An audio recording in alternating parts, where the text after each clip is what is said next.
Hello friends, आपका मेरे revising study channel में स्वागत है। पिछले भाग में हमने 16 महाजनपदों में मगध साम्राज्य के बारे में पढ़ा था, जिसमें हमने सबसे पहले हर्यक वंश के शासन के बारे में पढ़ा। उसके बाद हमने शिशुनाग वंश के बारे में तथा अंत में नंद वंश के बारे में पढ़ा।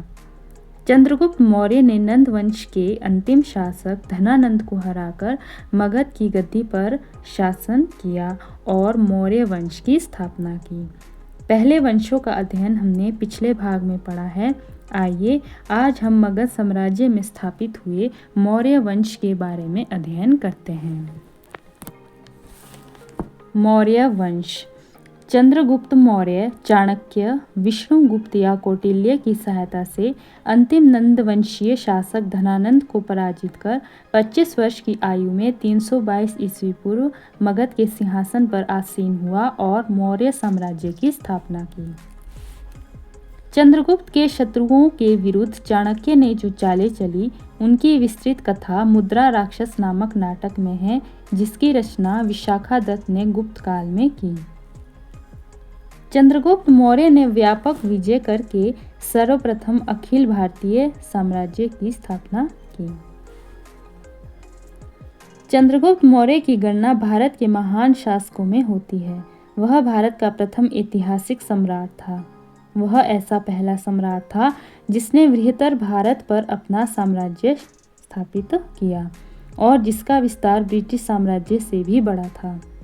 उसके साम्राज्य की सीमा ईरान से मिलती थी।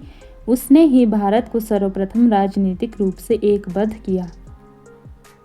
चंद्रगुप्त मौर्य ने तत्कालीन यूनानी शासक सेल्यूकस निकेटर को पराजित किया। संधि हो जाने पर सेल्यूकस ने चंद्रगुप्त मौर्य से 500 हाथी लेकर बदले में पूर्वी अफगानिस्तान, बलूचिस्तान और सिंधु नदी के पश्चिमी का क्षेत्र उसको दे दिया था। इसके बाद सेल्यूकस ने अपनी पुत्री का विवाह भी चंद्रगुप्त मौर्य से कर दिया था। सेल्यूकस ने मैक्सथीनिस को अपने राजदूत के रूप में नियुक्त किया था,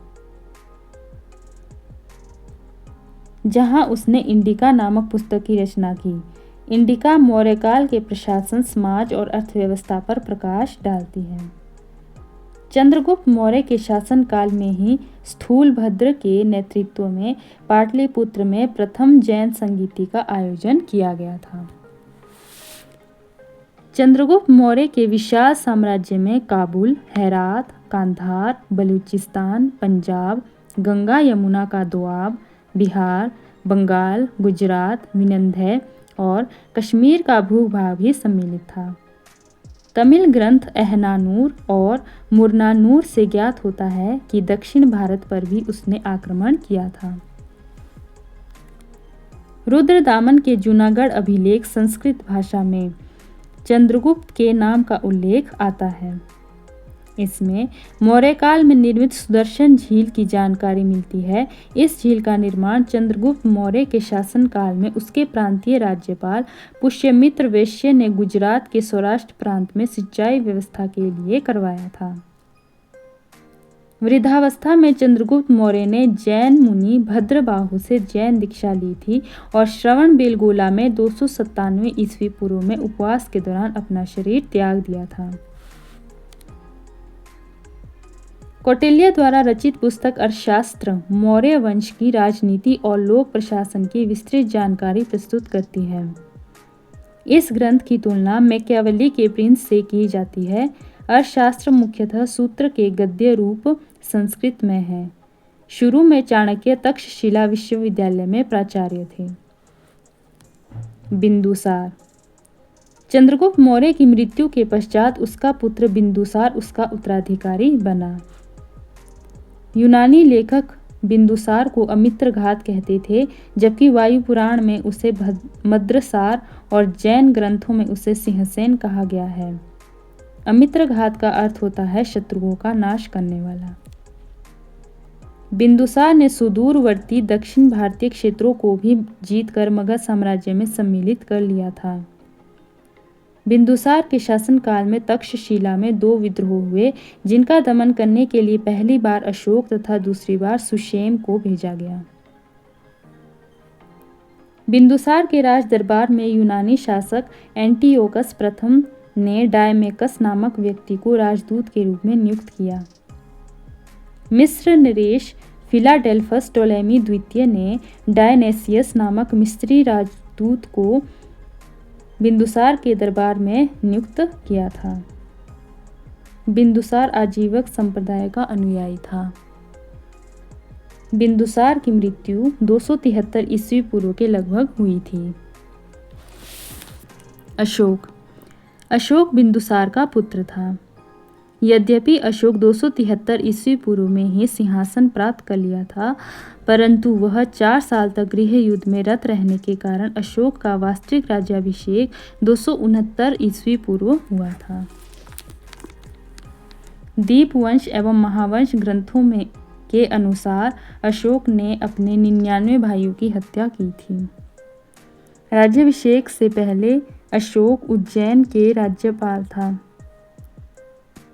इससे पहले वह तक्षशिला व अवंती का राज्यपाल रह चुका था।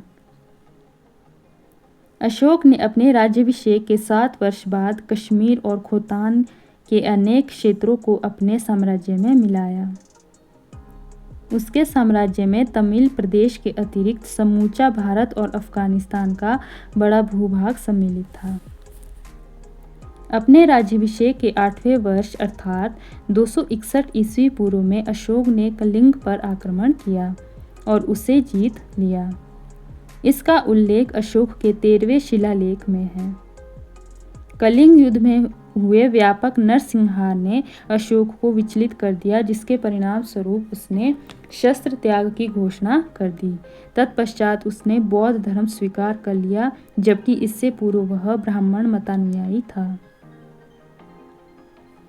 उपगुप्त ने अशोक को बौद्ध धर्म में दीक्षित किया। अशोक बौद्ध धर्म में स्थाविर शाखा का अनुयायी था। अशोक ने अपने पुत्र महेंद्र और पुत्री संघमित्रा को बौद्ध धर्म के प्रचार के लिए श्रीलंका भेजा था। अशोक ने अपने शासनकाल के 10वें वर्ष में सर्वप्रथम बोध गया की यात्रा की थी।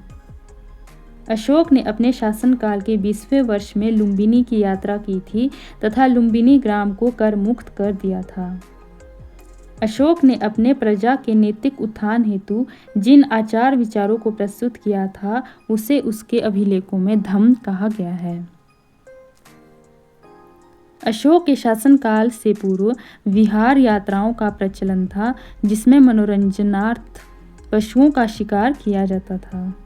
अशोक ने इनके स्थान पर धम्म यात्रा का प्रावधान किया, जिसमें बौद्ध तीर्थों की यात्रा तथा ब्राह्मणों, श्रमणों व वृद्धों को दान दिया जाता था। अशोक ने अपने शासनकाल के 14वें वर्ष में धम्म महामात्र की नियुक्ति की, जिसका प्रमुख कार्य प्रजा में धम्म प्रचार करना, कल्याणकारी कार्य करना आदि थे। अशोक प्रथम शासक था जिसने अभिलेखों के माध्यम से प्रजा को संबोधित किया। इसकी प्रेरणा उसने ईरानी शासक दारा प्रथम से ली थी।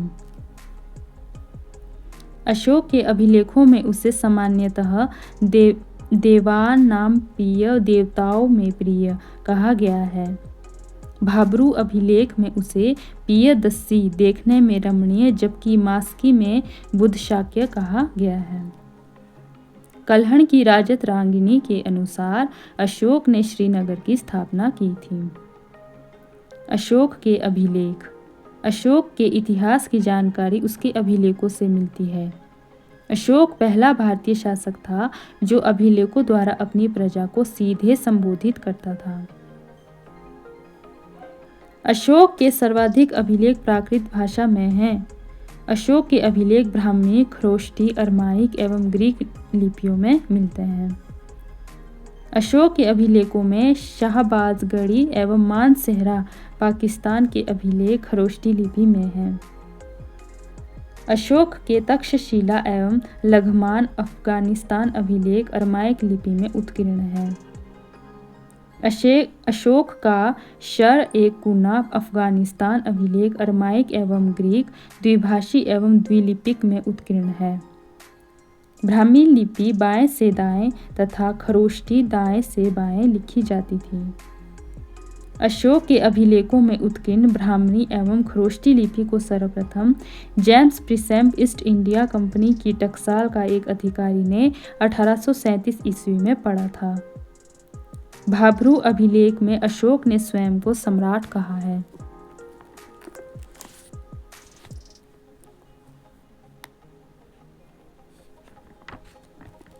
मौर्य वंश का राजकीय चिन्ह मयूर था। इस काल में आम जनता की भाषा पाली थी। स्तूप मौर्यकालीन वास्तुकला की महत्वपूर्ण देन है। सांची एवं सारनाथ के स्तूप अशोककालीन है। बौद्ध ग्रंथों के अनुसार अशोक ने 84,000 स्तूपों का निर्माण करवाया था। अशोक ने चट्टानों को काटकर कंदराओं के निर्माण को प्रोत्साहन दिया। गया के निकट बराबर की गुफाओं में सुदामा की गुफा, कर्ण चौपड़ की गुफा तथा विश्व झोपड़ी का निर्माण करवाया। मौर्य साम्राज्य का पतन। अशोक के उत्तराधिकारी के रूप में कुणाल, संप्रति, दशरथ और बृहदत्त का नाम प्राप्त होता है। बृहदत्त मौर्य वंश का अंतिम शासक था, जिसकी हत्या उसके ब्राह्मण सैन्यापति पुष्यमित्र शुंग ने 185 ईस्वी पूर्व में की थी। मौर्य साम्राज्य के पतन के मुख्य कारण निम्न थे: ब्राह्मणों की प्रतिक्रिया, अशोक की अहिंसावादी नीति, वित्तीय संकट, दमनकारी शासन, अति केंद्रित शासन, योग्य उत्तराधिकारियों का अभाव, उत्तर पश्चिम सीमा की उपेक्षा। थैंक यू सो मच दोस्तों इस वीडियो को एंड तक देखने के लिए।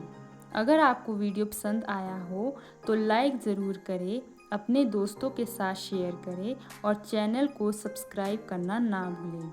आपके सपोर्ट से ही हमें और मोटिवेशन मिलता है नए वीडियोस बनाने का। मिलते हैं अगले वीडियो में, तब तक के लिए राधे राधे।